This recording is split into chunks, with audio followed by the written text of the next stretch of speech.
सर्वमङ्गलमङ्गले शिवे सर्वार्थसाधिके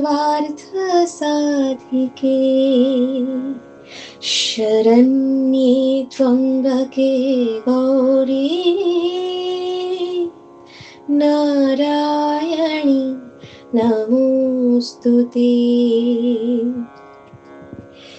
সতীর দেহত্যাগের পর দেবাদিদেব মহাদেবের নিজের বলতে ছিল তার অনুসর ভূতপ্রেত আর পিশাচেরা। তিনি শ্মশানে মশানে ঘুরে বেড়ান, গাঁজা ভাং খান, নৃত্য করেন।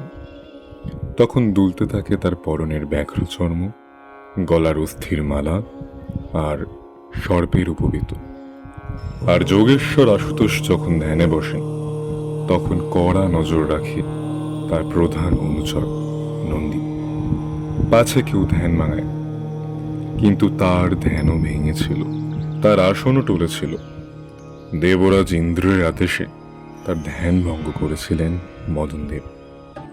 তারই ফলস্বরূপ মহামায়া পার্বতীর সঙ্গে তার মিলন এবং হর পার্বতীর সুবিবাহ। মহাকবি কালিদাস রচিত কুমার সম্ভবম কাব্য থেকে আমরা তা জানতে পারি। উমা শিবকে স্বামী রূপে পাওয়ার জন্য যে কঠিন তপস্যা করেছিলেন তাতে সাড়া না দিয়ে ভোলানাথ পারলেন না। অতঃপর শিব গৌরীর বিবাহ হল মহা সমারোহে। পিতা হিমালয় রাজ তো খুব খুশি। কন্যার জন্য স্বয়ং শিবের চেয়ে ভালো বর আর কোথায় পাবেন তিনি। মহাধুমধামে বিয়ে তো হলো, কিন্তু তারপর শিব উমাকে নিয়ে নিজের ঘরে ফেরার নামই করেন না। একে একে গণেশ, কার্তিক দুই পুত্রের জন্মও হয়ে গেল। তাও তিনি স্ত্রী, পুত্র, পরিজন, অনুচর সব নিয়ে শ্বশুর বাড়িতেই পড়ে রইলেন।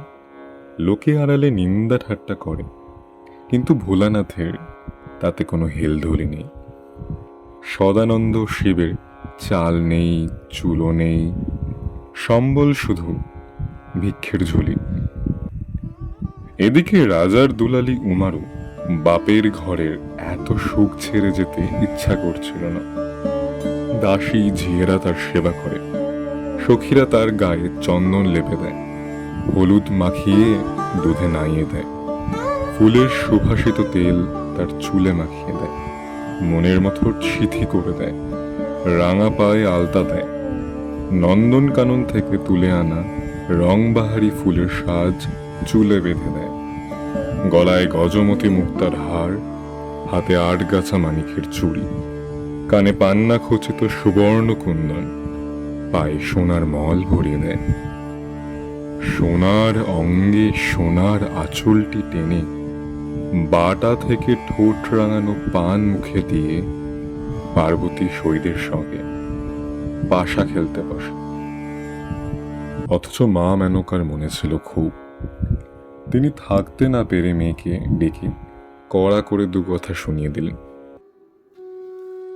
বলি, ঘরে মেয়ে জামাইকে বসিয়ে বসিয়ে আর কতদিন পুষব শুনি? বিয়ে থা হয়ে গেছে, স্বামীর ভাত খেতে ইচ্ছে করে না তোর?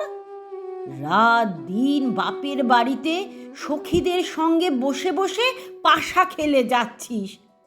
তাও যদি নিজের বরের টাকায় বাজি ধরে খেলতিস। মা, এসব এসব কি বলছো তুমি? ঠিকই বলছি মা, কুটোটি নেড়েও তো আমায় উদ্ধার করো না তুমি। বলি, যার ঘরে এক মুঠো চালও থাকে না তার আবার এত পাশা খেলার শখ কিসের?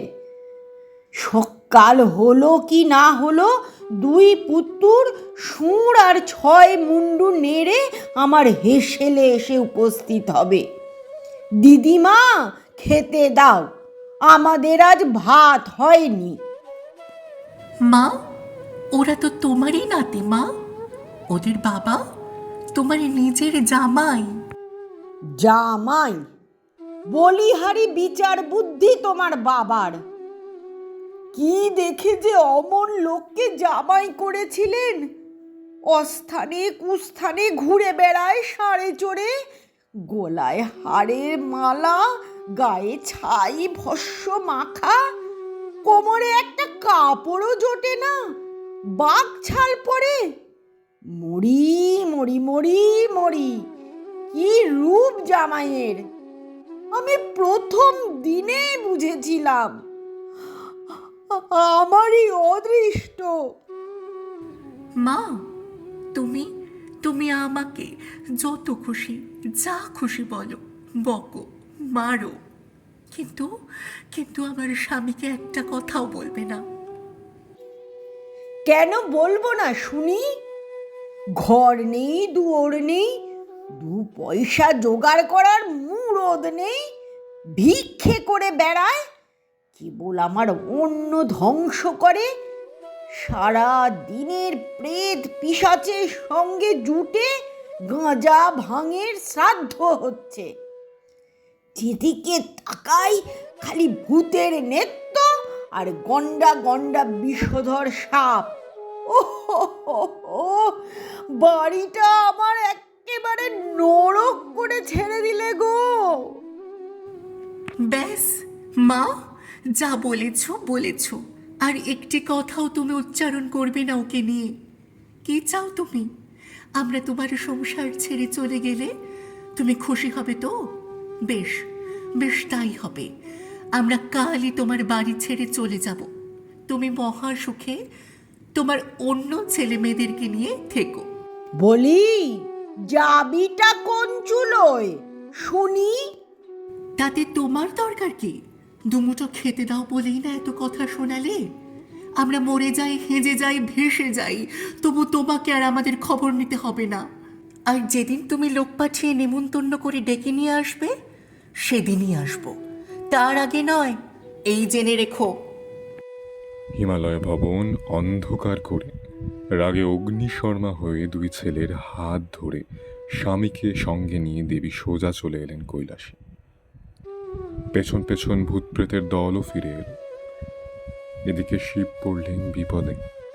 বিবাহ করেছেন, বউ ছেলেকে এখন খাওয়াবেন কি? উপার্জনের কোনো পথ তো তার জানা নেই।